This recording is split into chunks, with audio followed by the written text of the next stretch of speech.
What is asbestos abatement?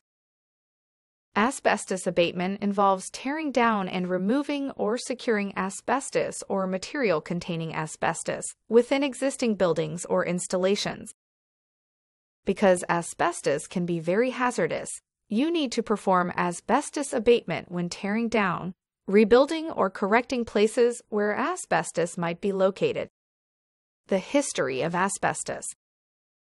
Asbestos was not a commercial material in earlier times. It was reserved for the rich. It's only later in history that factories started producing asbestos on a large scale.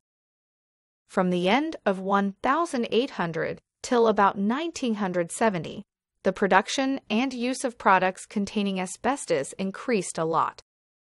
There was no lack in studies about the health hazards either. Factories experienced that their workers died early or developed a strong cough. The reports did not have much influence on those who produced asbestos, no matter what they described. From 1900 to 1910, the world production of asbestos tripled, as well as there were great increases in war periods. Military material and ships used a lot of asbestos due to the fire-preventing abilities. This meant that the industrial workers in factories and in shipyards were exposed to large amounts of asbestos dust.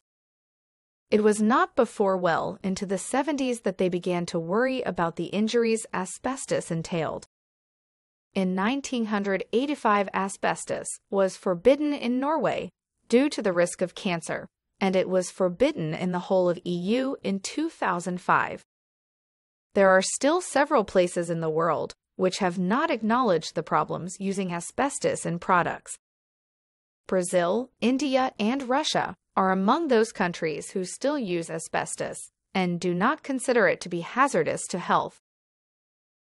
It is therefore important to remember that even if the board surrounding the penstock might be plaster or other material, there is a high probability that the old penstock for cables and pipes might contain asbestos nonetheless, household or electrical installation.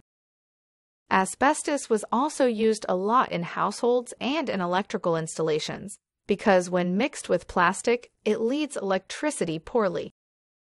Bakelite is a kind of hard plastic mixture, which is used in many things. Hazards concerning this is relatively low, since it doesn't dust much. Asbestos does not burn, but if it is exposed to high temperatures, the material can explode. Several cases of this has happened in later years in Norway. Due to this, more people can be exposed to asbestos dust without being aware of it. And even if it is illegal to import such products, it is not always easy to know the content. Be aware that imported products may contain asbestos material. Some can contain only small amounts of asbestos, down to 1%, but is still considered asbestos-containing material. The most important measure you can do against asbestos is to have knowledge about it and understand the risk connected to the material. By identifying asbestos, much of the work is done because you then remain within the regulations and demands for abatement.